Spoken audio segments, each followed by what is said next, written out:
if you had crippling anxiety and then your house was broken into by aliens?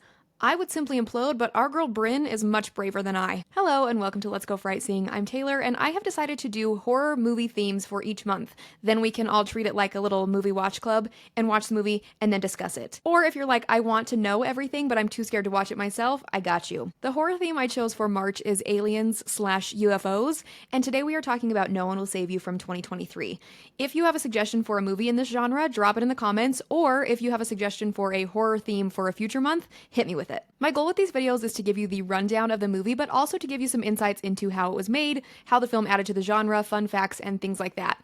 I read and watched a bunch of interviews with the crew and learned some really cool things about No One Will Save You that made me love this movie even more. And then at the end, we are going to put it through what I am calling Tay's Terror Test, which will rank this movie out of 10, and then I will decide if it belongs in my personal horror hall of fame or if it should go in the terror trash and we never speak of it again. For parts of this episode, I'm going to do audio only with visuals that are relevant to what we are talking about, such as stills from the movies, behind the scenes, things I can find, etc. So you can treat this like a podcast and put it on while you're cleaning your house or doing whatever, or you can look at the visuals that I'm going to put in throughout. Okay, let's get into our first alien movie. No One Will Save You takes the feelings of a classic home invasion and kicks it up with aliens. There are only 5 words spoken in this entire movie, so it relies heavily on the acting, score, and sound design to really help it land, and it delivers on all of those things. No One Will Save You was written and directed by Brian Duffield. He also co-wrote Love and Monsters and Underwater. I read a bunch of different interviews of Brian Duffield talking about No One Will Save You, and it's so clear how much he loves this movie that it also made me appreciate it even more. Kaitlyn Dever plays the main character Bryn and was also a producer on this movie. It's so clear that the entire crew put so much love and skill into this one. It feels very collaborative, and I loved watching all of the behind-the-scenes footage. No One Will Save You was a straight-to-Hulu production. I personally think it could have done numbers at the box office. It's a brilliant movie. It hit Hulu in 2023. The movie starts by introducing us to Bryn. She lives alone in her childhood home. She's wearing this very cute vintage-style dress that is either thrifted or handmade, because we also learn that she's a very talented seamstress, and she creates beautiful dresses and ships them out to people. That's what she does for a living. She also has a hobby of making this little town replica out of birdhouses. Everything about the house and her whole vibe is very cute and very kitschy. It's clear that she feels very safe and comfortable in her own home and has a very limited contact with the outside world. At one point, we see her reluctantly go into the town to take a package to the post office. There's a part where she is kind of practicing this smile and wave in the mirror, and then we see her wave at a man who is out on his front lawn, and he completely blows her off, and she just sighs and keeps on driving like she is used to this kind of treatment. This is the first moment that you're kind of like, what is going on in this town? We see her stop at the cemetery and she takes flowers to her mom's grave, and then on her way out she sees an older couple happily talking. When she sees them, she gets really nervous. She jumps behind her car to avoid them, but she continues to watch as they share this sweet moment together. They're smiling, and the man who is dressed in a police uniform kisses the woman on the nose, and they giggle together as they walk away. Bryn takes a moment to catch her breath, and she's clearly upset by seeing them. We cut to Bryn writing a letter that says, "I saw your parents today." She's sitting on this little dock out by this small lake that's near her house. It's beautiful and it looks very peaceful and lovely. Her letter writing is interrupted when she sees the mail truck pull up. The goofy delivery driver jumps out of the truck, throws her package like a basketball, rude, and then she runs to the mailbox to go get it. She shakes the package, it makes some clunking noises, and at first I was like, did this man seriously just chuck her package and everything in it broke? But no, it was a kit of dance steps. You place them on the floor, and then you follow the pattern to learn a dance. Then we see a montage of Bryn learning a dance with an imaginary partner. She adds to her cute town made of birdhouses, pops open a bottle of wine as Knock on Any Door by Ruby Murray plays. She makes herself a beautiful dinner to eat out on the deck, and as she's preparing the meal, her landline phone rings. She dances over to it, picks it up off the hook, and then immediately places it back down. Same girl, don't call me. It's very brief and hard to hear, and I didn't catch it until the second time I watched this movie, but we hear an angry voice on the line start to say, "You're a and then it's cut off.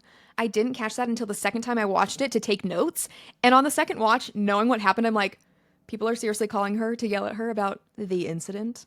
More on that later. We see the continuation of her letter that says, "All still sounds like it used to. The days are blending together. I can't believe it's been 10 years. What's been 10 years? I love that this movie gives you these little breadcrumbs into her past. So we see Bryn continue writing the letter. She's telling Maud that she's been learning to cook, that she wishes she could try some of the food she made, and then she writes, "God, I miss you. I don't think I'll ever forgive myself." Again, the breadcrumbs into her lore are insane. So all of this exposition and world building is done without any dialogue, and it's so beautifully shot and shows Bryn as this person who is isolated isolated, partly by her own design, but clearly because people in the town don't want her there for whatever reason. I read a really fascinating interview where Ramsay Avery, the production designer, talks about all of these little details and things they did to show that Brynn has accepted that she is a pariah of the town, but she's done her best to create this cozy little place for herself. Ramsay Avery put so much thought into every nook and cranny of this house. It's so lovely. I will have that interview and a few others linked in the description of this video so that you can read it if you're into that kind of like behind the scenes film nerd stuff. One thing he mentioned was that the birdhouses were something that Brynn and her mom used to collect together when she was a kid, and she's kept that tradition going to keep a piece of her mom around.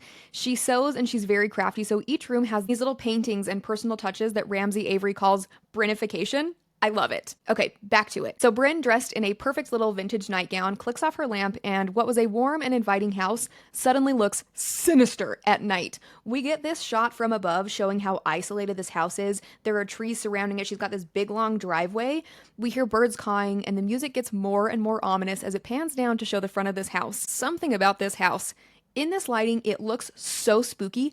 I love how they show this like beautifully lit, airy, open house that looks so inviting, and then with a simple change of lights and the right music, it looks like a monster face. I can't unsee it. I can't exactly put my finger on it, but this shot just gives me the shivers, and I love it. All is quiet around the house until suddenly the lights blink on. We hear a snippet of Knock on Any Door, the song she was dancing to earlier, and then the lights all cut off again. There's a loud bang and Brynn is jolted from her sleep. She looks out her window to see that her metal trash cans have been knocked over and something is rifling through them and making noises. Now that I've seen this whole movie and I know all of the secrets behind what happened to Brynn, it makes me wonder if she's not as panicked as you would expect her to be because stuff like this has maybe happened before. Maybe people have like vandalized her stuff or like I don't know. It wouldn't surprise me if that was the case. Like I said, she doesn't seem super distressed. She just sighs and sleepily goes to see what's going on. Her lights won't turn on, and as she reaches the stairs, she sees her front door swinging open. Someone, or something, jingles a bell on one of the birdhouses and shuffles things around, and then we hear our first freaky alien noises. The sound design in this movie is so effective. It's that weird, screechy, almost like mechanical screechy sounds. Ugh, spooky. Whatever it is continues skittering around the kitchen area, and Brynn is panicked, trying to keep from making any noises. Again, the sound design in this movie is incredible. I could write a full episode just about the sound production. The sound design was done by Files and Chris Terhune. They talk in an interview about how in these moments where there is no music, no dialogue, and Brynn is trying to listen super close to what's happening, as the audience, every other sound is heightened. You know when you're trying to listen to something in the middle of the night, even the tiniest noise seems like it's rattling your ears? That's what they're going for in these moments, and it works really well. As I watched this movie, especially this first encounter Brynn has with this creature, I was like holding my breath, trying not to make any noise myself. It creates really, really great tension. Brynn is at the top of the stairs, trying to be quiet, trying to hold her breath and see what the hell is in her kitchen when she makes a creak, alerting the intruder to her presence. She rushes to her bedroom, followed by an alien. So far, we've gotten these little brief first glimpses of the gray alien until it is shown in full. The blurry figure in her doorway appears to look like a very traditional alien. These aliens are known as gray aliens, both in UFO culture, and that is what the crew referred to this specific type of alien. Long, skinny limbs and a big old head and giant, shiny black eyes. There is a cat and mouse moment as Brynn hides under her bed. The alien jumps on top of it, and we see its spooky little feet as it jumps down on the other side. From Brynn's point of view, we see the alien stomp down from the bed, and then its feet pop up on its toes that look more like hands. With its freaky little finger toes, it creeps over to the window and makes a horrifying alien call out the window. We see Brynn clenching her jaw, tears stream down her face as she watches the alien from under the bed. This shot is so good, both the POV of us looking at the alien's feet and audience seeing Brynn under the bed. We see her clenching her jaw, tears stream down her face as she watches the alien creep its way out the window. Kaitlyn Dever, man, she is so believable in this moment. It is incredible. This is also a good time to point out what a talented actress you have to basically be the only human on screen with no lines and only interacting with CGI creatures, and it is absolutely believable. I was convinced there was an alien directly in front of her. She delivers this through facial expressions in a way that should be studied if you do any kind of acting. Phenomenal. I will be taking notes. We see Brynn shakily leave her room, a curling iron held out like a knife. She's just a girl after all. She's so real for that. She runs down the stairs, slams her front door shut, and we can hear more aliens squeaking and squawking outside of the house. All of her electronics start going bananas. Music is playing, lights are flashing, and then suddenly everything goes quiet. She attempts to make a phone call from her landline, and a high-pitched shrieking noise comes out of the phone, and then we see the alien is back in the house. They have a big fight moment in the kitchen, and we really lay eyes on the gray alien in all of its terrifying glory. There is a point where Brynn is trapped between her counter and her fridge, and the fridge door gets thrown open, so she's now stuck in between that little tiny space.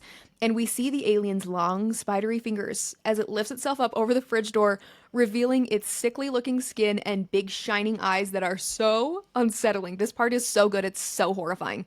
This film is incredibly unique in the fact that we get a full creature reveal very early on within the first 15 to 20 minutes. They don't spend a lot of time showing bits and pieces or keeping the creature in the shadow to build the tension. We are shown what Brynn is up against right away, and I actually really love that route. It's also cool to see that traditional alien style because we've seen so many really unique and horrifying versions of extraterrestrials that taking it back to just a straight up alien that you would think of if someone was like, draw an alien, it makes it an unexpected choice, even though it seems like it should be obvious. You know what I mean? I love it. It also creates this false sense of security because you're like, oh, it's just like a funny little gray alien, like it's just a little guy. But as the movie goes on, they get creepier. We get more of them. More on that later. Brynn manages to break away from her fridge and counter trap and runs down the hallway with the alien in pursuit. Her front door flies off the hinges and smacks right into her, busting her forehead open.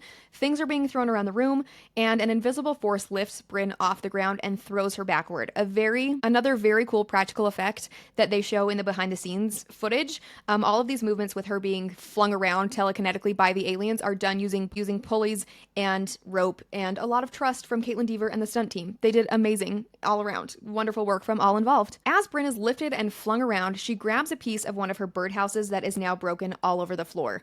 It's the piece that has the little bell on it that we heard jingle earlier.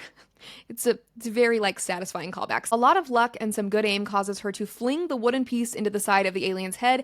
As it flips her around, it stops it in its tracks and it gurgles out some noises and then falls dead on the ground. Brynn 1, Alien 0.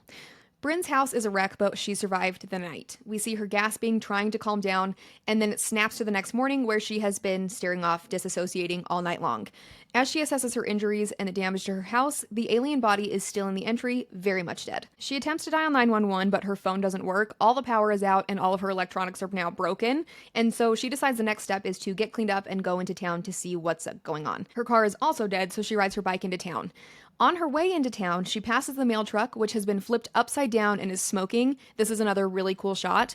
There are alien sounds coming from inside the house down the road where she waved at that guy who ignored her, and it's a wreck. There are circles burnt into her lawn and the lawn of that other house. Classic crop circle stuff. She rushes into town trying to keep a low profile as people give her dirty looks as she passes them. When she gets to the police station, she rushes in and nearly smacks into Maud's parents. She opens her mouth to speak when Maud's mom spits in her face. It is so awful and so upsetting to watch. Maud's dad stomps out past her without saying anything, and she leaves the police station without telling them what happened. At this point, you're like, okay, well, if no one wants to talk to her, then she doesn't have to warn them.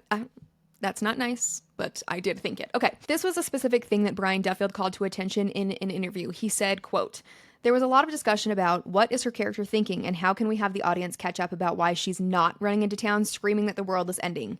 She thinks I have to plead my case, and then it doesn't go well. I think the audience catches up pretty quickly to it. I knew there would be even less dialogue than I had planned originally. That would be the scariest and worst thing to have happen in that situation. She's alone and people don't want to help her. It's an unusual situation for an alien invasion movie," end quote. By this point, we don't know exactly what happened with Brynn and Maud, but it's clearly put her as an outcast, exiled from the town. She shakily goes out to unlock her bike, fighting off a panic attack. She goes and sobs on the side of this building where there is a big mural of a girl with red hair flowing out around her.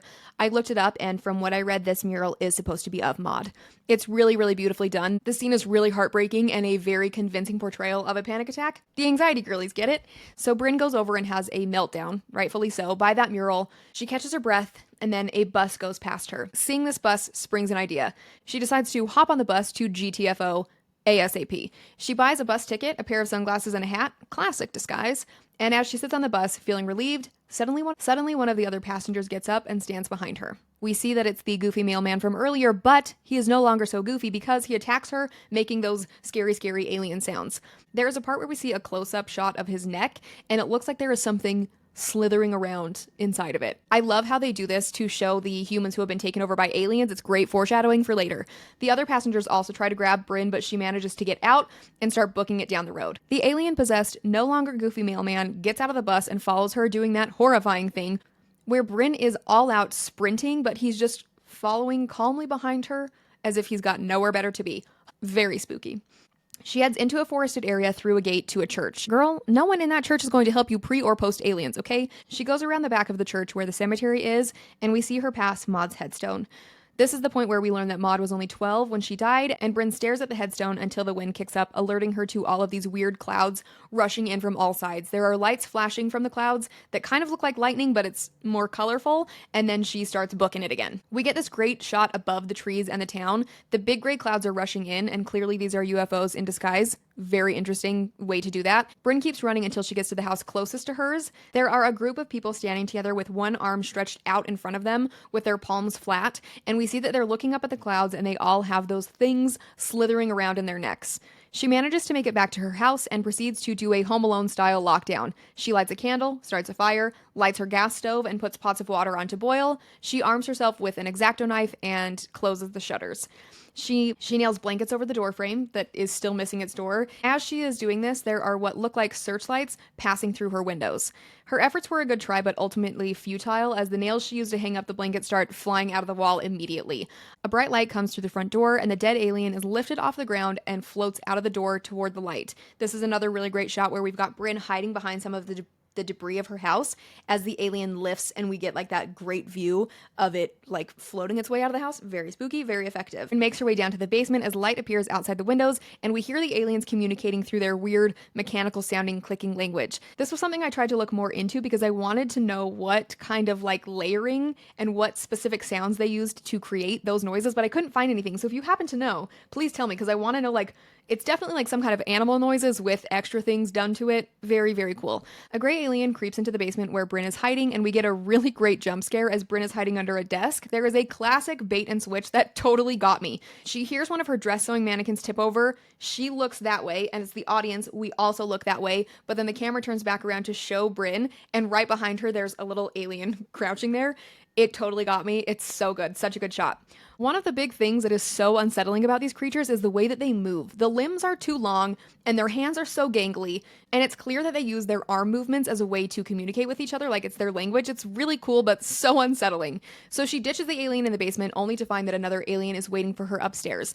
This guy is different though. It has the long arms and the big head, but its body is really small and close to the ground. Brian Duffield said that they had different shorthand names for the different types of aliens. So the first one, the traditional alien, they called the gray, and then these ones they call the little fucker.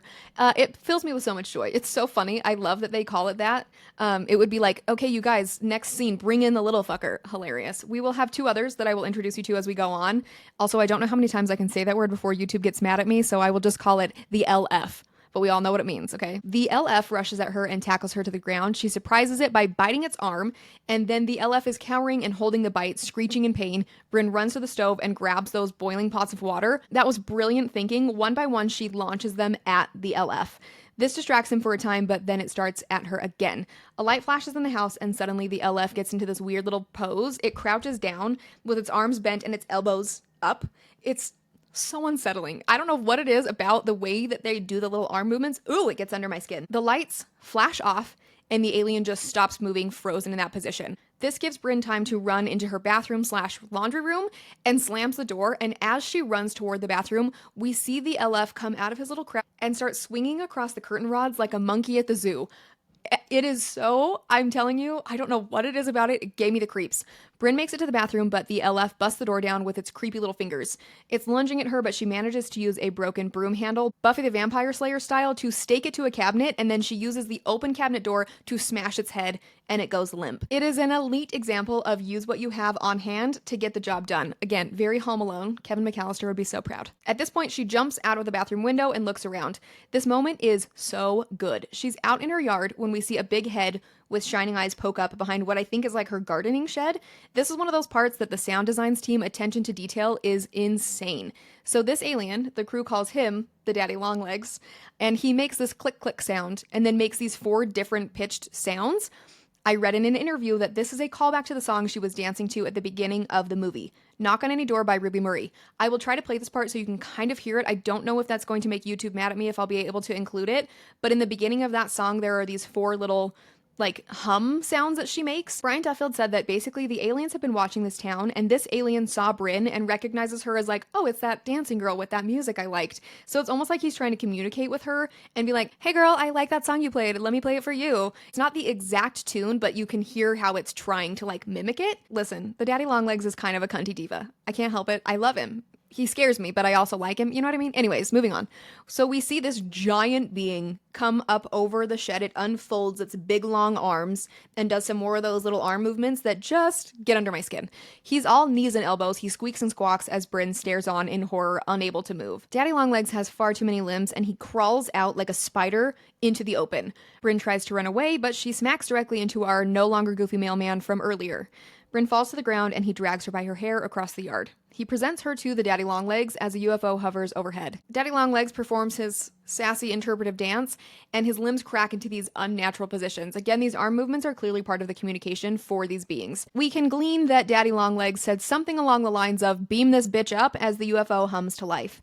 Bryn manages to kick the mailman away. He falls backward into a light beam. His back cracks in half, and then he is lifted upward toward the ship. For whatever reason, maybe they were trying to grab Bryn and got him instead. Goofy Mailman is then dropped onto the ground where he twitches in pain.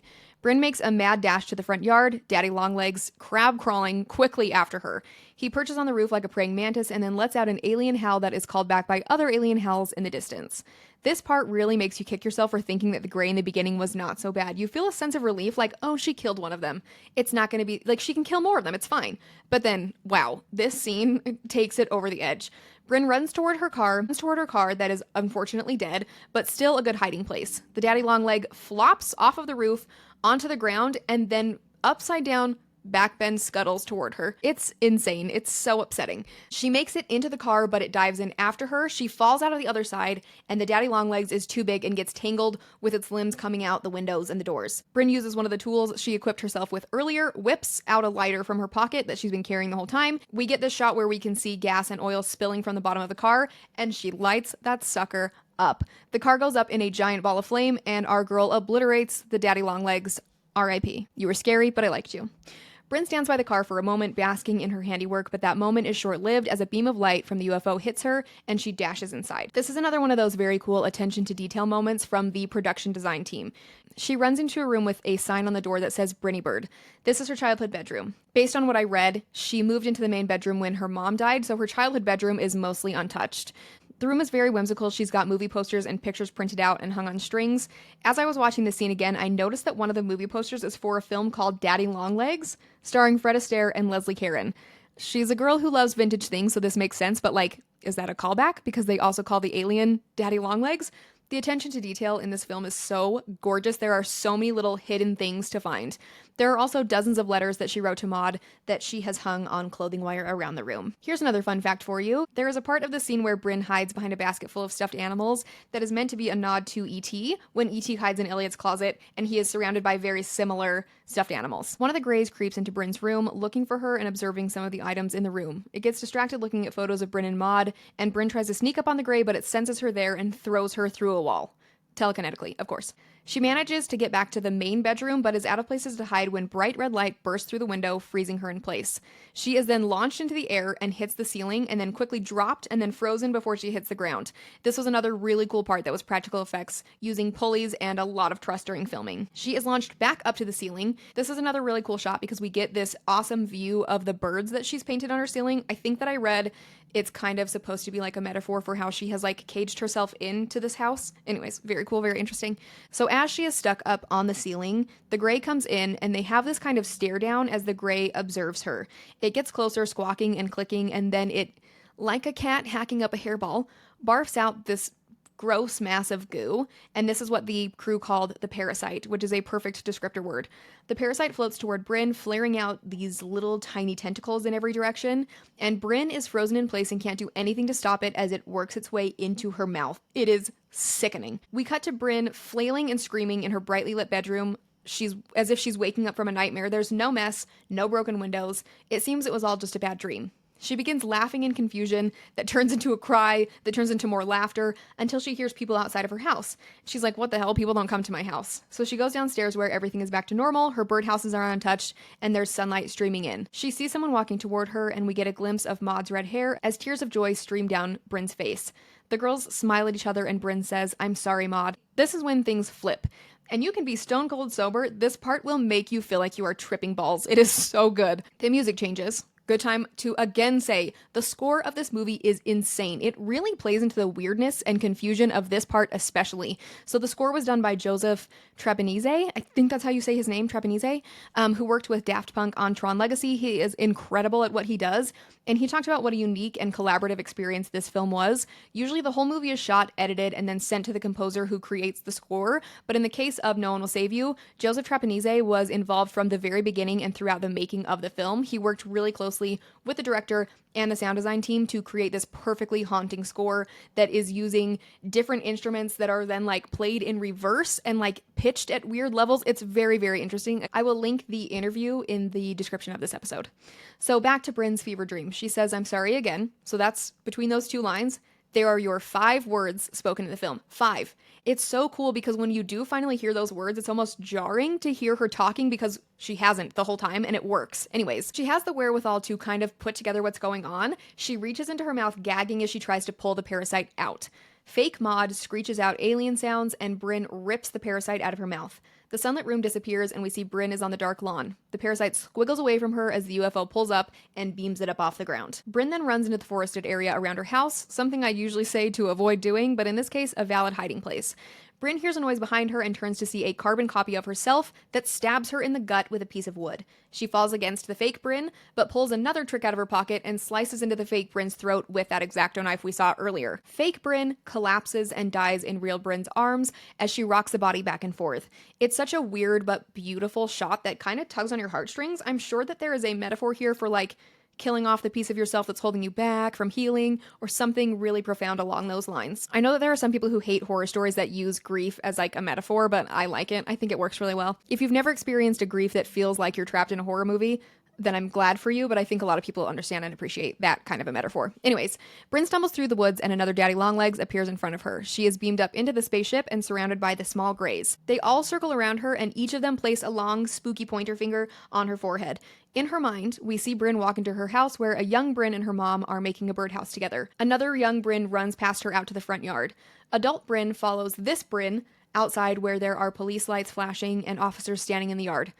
Maud's father kneels on the ground crying as another officer tries to comfort him. Stumbles past them, and we see 12-year-old Bryn and Maud having a very heated argument.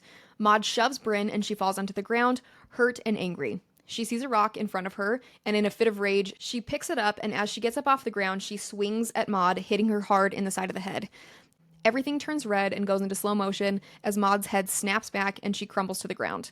Young Bryn and adult Bryn look on in horror as we all finally understand why everyone in town hates her so much. Adult Bryn and young Bryn then sit opposite of each other at a desk where young Bryn writes a letter to Maud.